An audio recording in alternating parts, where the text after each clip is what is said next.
Jukti Takko live সম্প্রচারে Kunal Ghosh বেলাগাম আক্রমণ করেন অগ্নিমিত্রা পালকে, নির্লজ্জ বেহায়া বলে আক্রমণ করেন যুক্তিতক্ক লাইভ সম্প্রচারে। আর এই বেলাগাম আক্রমণে ক্ষোভে ফেটে পড়েছে বিজেপি। সোশ্যাল মিডিয়ায় একের পর এক পোস্ট বিজেপির, ব্যক্তিগত পোস্ট করেন অগ্নিমিত্রা পাল, নারী বিদ্বেষী বলেন কুণাল ঘোষকে।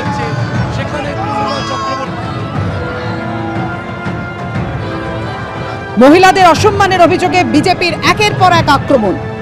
পাশাপাশি আপনাদের সামনে রেখেছি যুক্তিতক্কয় বেলাগাম কুণাল। বিজেপির মহিলা মোর্চার বিক্ষোভ এই ঘটনার প্রতিবাদে। যেভাবে কুণাল ঘোষ আক্রমণ করেছেন, যে ভাষায় যে মন্তব্য করেছেন অগ্নিমিত্রা পালকে, সেই মন্তব্যের প্রতিবাদে এবং সন্দেশখালীর মহিলাদের নিয়ে সাজানো ঘটনা বলেও আক্রমণ করেছেন কুণাল ঘোষ। তারই প্রতিবাদে বিজেপির মহিলা মোর্চার বিক্ষোভে উত্তাল হলো সুকিয়া স্ট্রিট।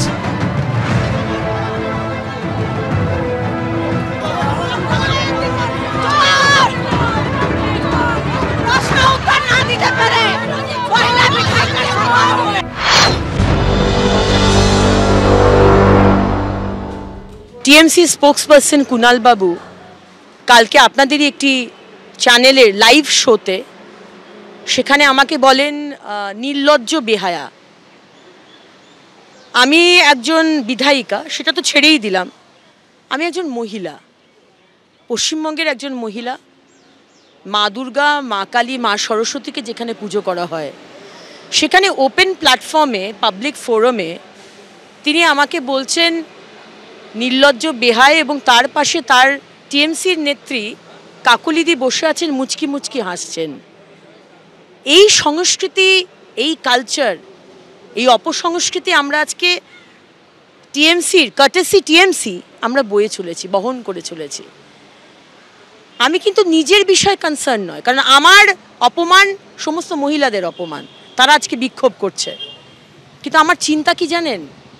আমার চিন্তা হচ্ছে সন্দেশখালীর মা বোনেদের নিয়ে। কালকে আপনাদের প্রোগ্রামে 4 জন সেই মায়েরা এসেছিলেন, তারা মুখ ঢেকে বসেছিলেন। আর এই টিএমসির স্পোক্সপারসন কুণাল বাবু বলেন নাটক করছেন, আপনাদের সমস্ত অভিযোগ ভুয়ো, ফেক।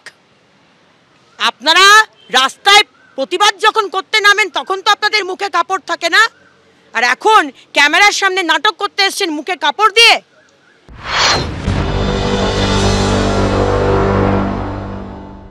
আরে ঝগড়া করার সময় গলা ফাটিয়ে ঝগড়া করবে, আর শব্দ প্রয়োগের সময় তখন মহিলা সাজবে, এটা কি করে হতে পারে? আমি কেন ওই কথাটা বলেছি? আমি একটা স্পিরিটকে বলেছি।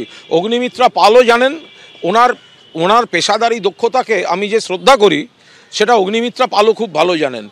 উনি তৃণমূলের বিরুদ্ধে অভিযোগ তুলতে গিয়ে উনি নারদার কথা বলেছেন। আমি এইটাকে বলেছি নির্লজ্জপনা, কারণ নারদায় তো শুভেন্দু অধিকারীকে চোর বলেছিল এই বিজেপি। নারদার কথা কালকে এবিপির অনুষ্ঠানে কে তুলেছে? অগ্নিমিত্রা পাল তুলেছে। নারদার ভিডিও কারা ছিঁড়েছিল? অগ্নিমিত্রা পালের দল ছেড়েছিল। নারদার ভিডিওতে কাকে টাকা নিতে দেখে চোর বলেছিল? শুভেন্দুকে।